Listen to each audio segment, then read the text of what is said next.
Welcome to our study this week of Exodus chapter 2, verses 1 through 17 and verses 23 to 25.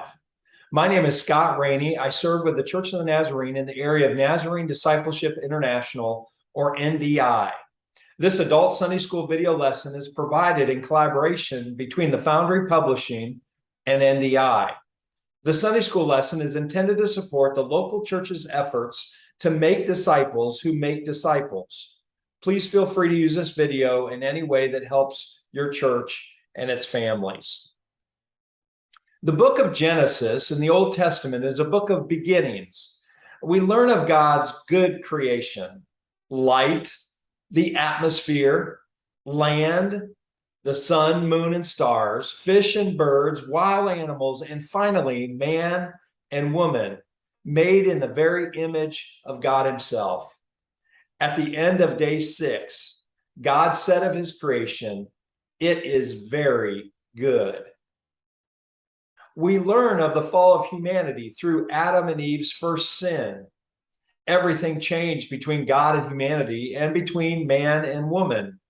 The earth took on thorns and weeds, suffering alongside humanity for the sin Adam and Eve introduced. Death entered the created order. It wasn't long before God's good creation was so sinful, God grieved that he had created humanity in the first place, according to Genesis chapter 6, verse 6. But God found one man, Noah, who was righteous. We learn of God's judgment through the worldwide flood. Following the flood, God called one man, Abram, to be God's special people. God promised blessing on Abram's life within a covenant relationship: God's continual presence, many descendants, and land. God's promise extended beyond Abram and his family. God would one day bless the whole world through Abram's descendants. Early in God's promises to Abram, he spoke about what difficulties were on the horizon. Genesis chapter 15, verses 13 to 14 says, "Then the Lord said to him, 'Know for certain that for 400 years your descendants will be strangers in a country not their own, and that they will be enslaved and mistreated there. But I will punish the nation they serve as slaves, and afterward they will come out with great possessions.'" Abraham and Sarah give birth then to Isaac in their old age. Isaac and Rebekah give birth to Jacob. Jacob has 12 sons who become the 12 tribes of Israel. Things are far from perfect within this chosen family. Favoritism, jealousy, deception, and hatred all rear their ugly heads in the course of time. God's people bounce from faithfulness to faithlessness. God, however, remained perfectly faithful. Ultimately, because of famine in the world, Jacob and his family moved to Egypt, where food could be found. The book of Genesis ends with Jacob's family safely settled in Egypt. There's a large gap of unrecorded time between the end of Genesis and the start of Exodus, likely around 400 years. The people of Israel had become exceedingly fruitful and had multiplied greatly, according to Exodus chapter 1, verse 7.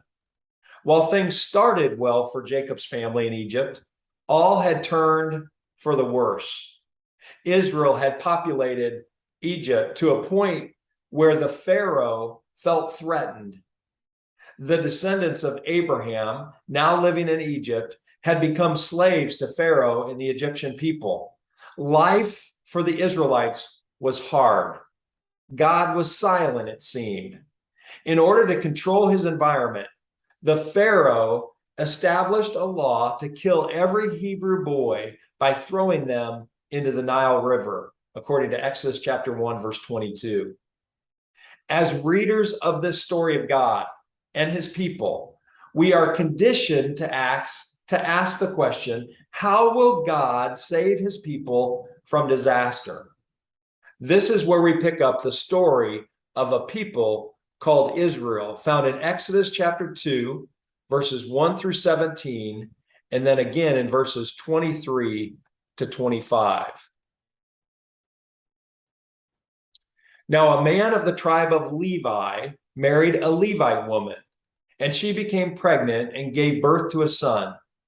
When she saw that he was a fine child, she hid him for 3 months. But when she could hide him no longer, she got a papyrus basket for him and coated it with tar and pitch.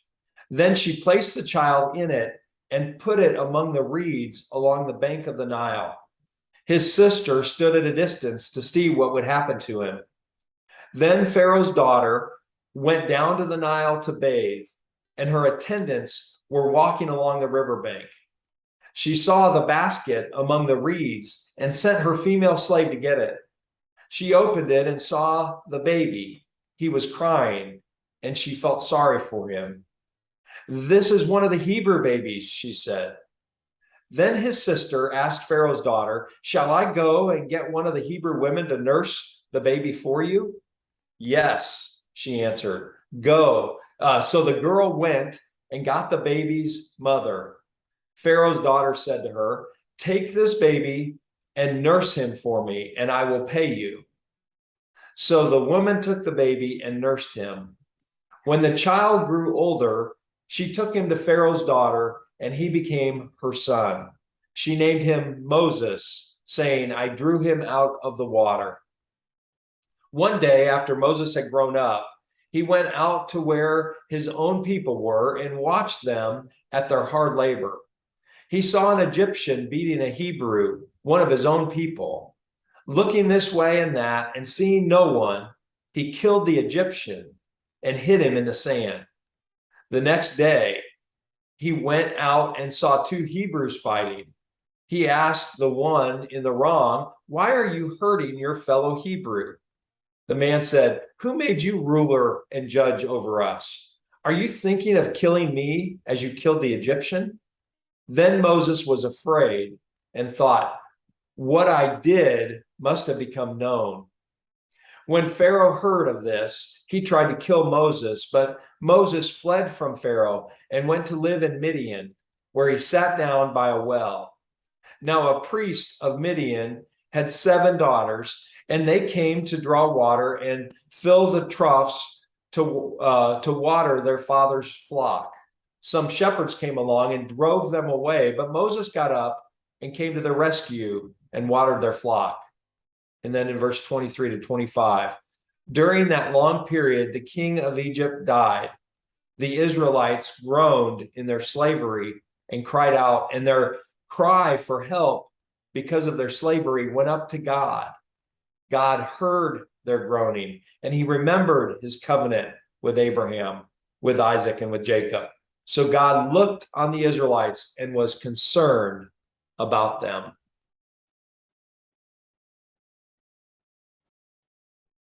As our story starts, we learn of a man and a woman, Amram and Jochebed, from Exodus chapter 6, verse 20, both from the tribe of Levi, who get married. Amram and Jochebed have at least 2 children, Aaron and Miriam, likely born before Pharaoh made his murderous decree to kill any son born to an Israelite mother. As the story of Exodus 2 unfolds, these 2 Levites have another child. This time, they have a son born in the context of this dark and violent time in Israel's story, during the days of Pharaoh's decree.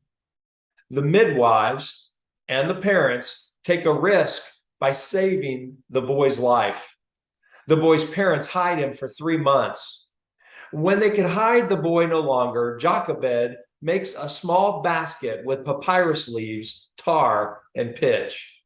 The Hebrew word for basket in Exodus chapter 2, verse 3 is used only one other time in Scripture when describing the vessel built by Noah. It is the same word we translate as ark. Jochebed built an ark to save her son, Moses. The use of this word in Moses' account signifies the importance of this boy in the salvation of God's people, just as Noah had been all those years earlier.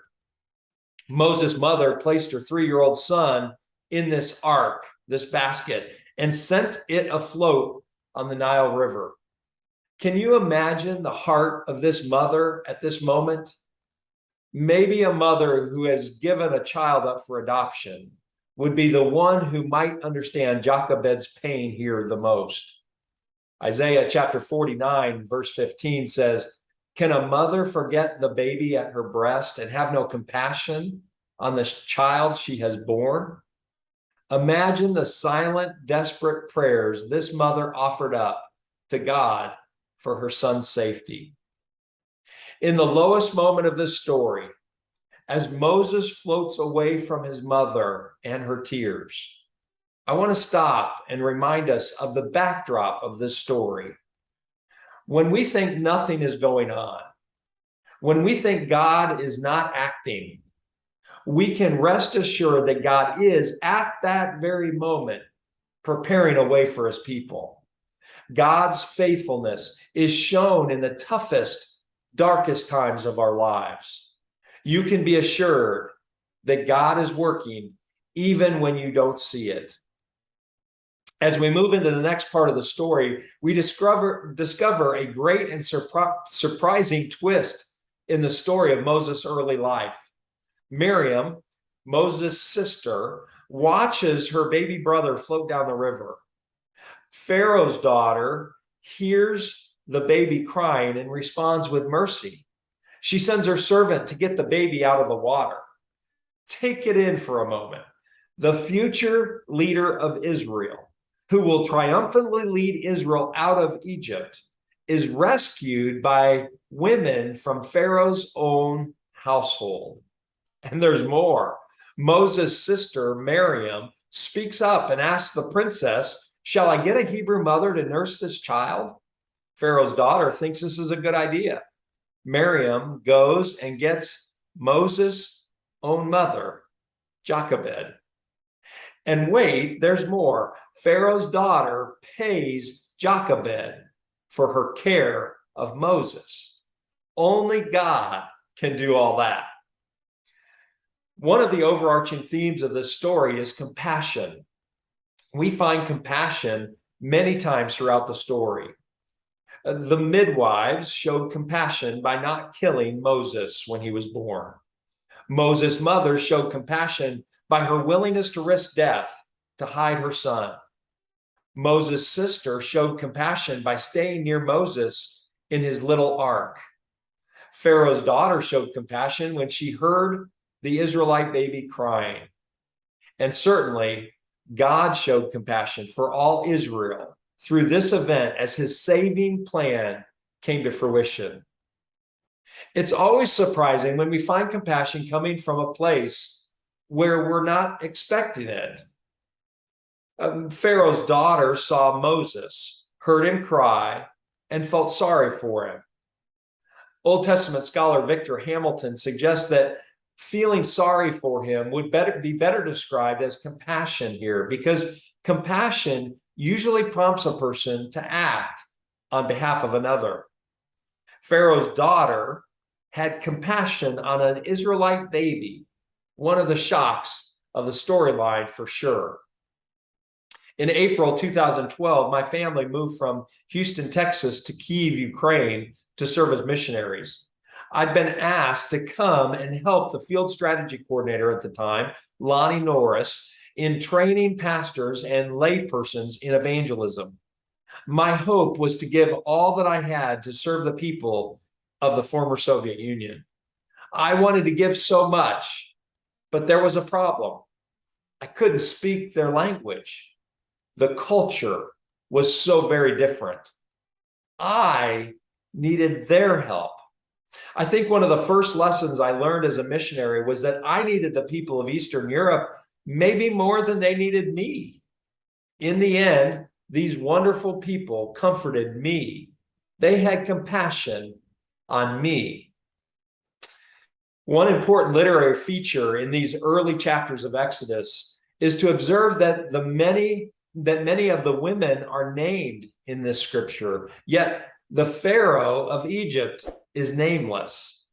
This literary clue reminds us that God is working behind the scenes in creative and mighty ways through everyday, ordinary people.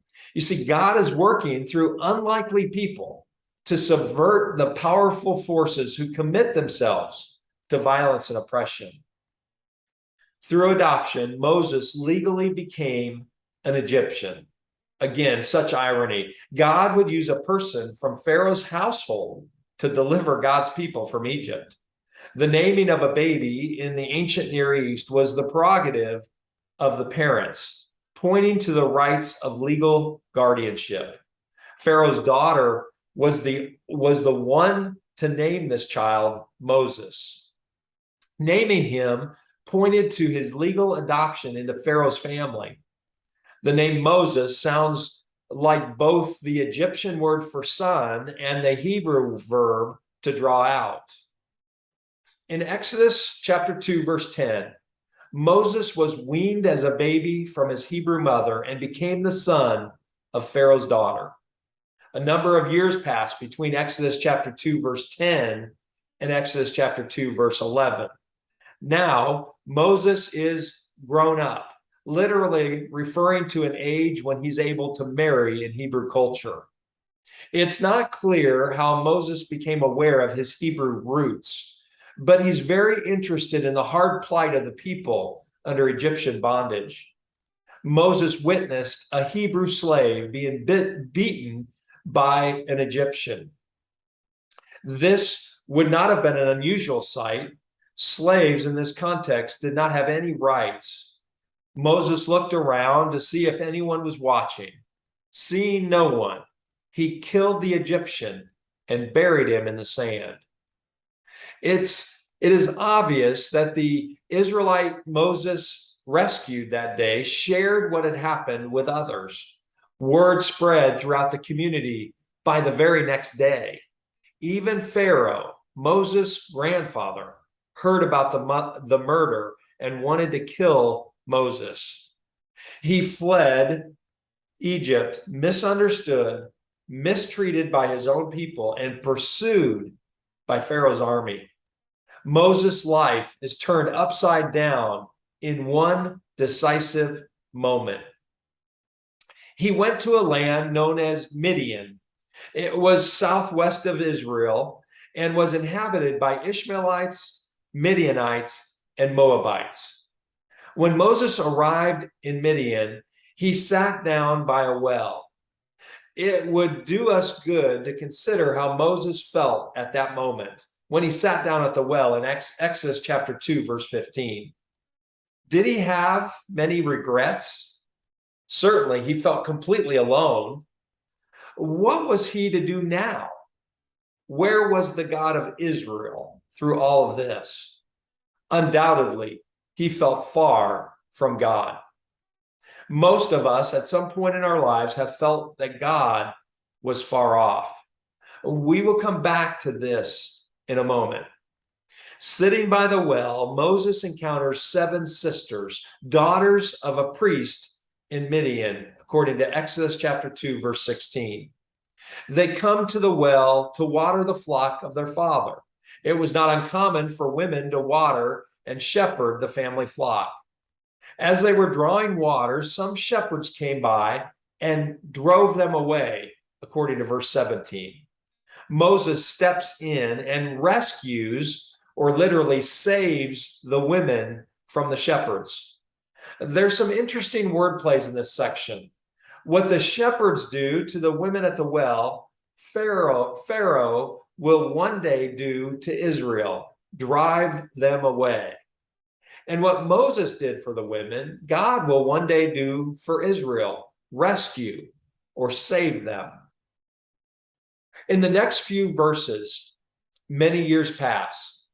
Moses settles down in the household of a man named Reuel, the father of the 7 sisters at the well. Moses marries one of the daughters named Zipporah, and they have a son together. Moses named the son Gershom, saying, I have become a foreigner in a foreign land. Exodus chapter 2, verse 22. Midian became a safe haven for Moses. Moses' identity became even more increasingly complex. Born a Hebrew, raised an Egyptian, married and living in Midian. Who was this Moses? What was God going to do with Moses' life? Where would Moses ultimately find his identity? In an ever-changing world with many twists and turns, the world always is wanting to impart on us who we are. In a secular world, it's easy for us to try to define who we think we are. But when we consider our identity today, Christ followers should start by asking, who does Jesus say I am? Will Moses find his identity in the will of God or the will of man? We will soon find out. Our final portion of scripture for this week moves back to God and the Israelites as a whole. We learn that God has not been absent or distant. God knows the Israelites' pain and seems ready to do something about it. In Exodus chapter 2, verses 23 to 25, we see that God heard, God remembered, God looked, and God was concerned. These verbs describe God's posture toward those who are crying out to him. All of this is true for you today, friends. God hears your cries. He remembers you.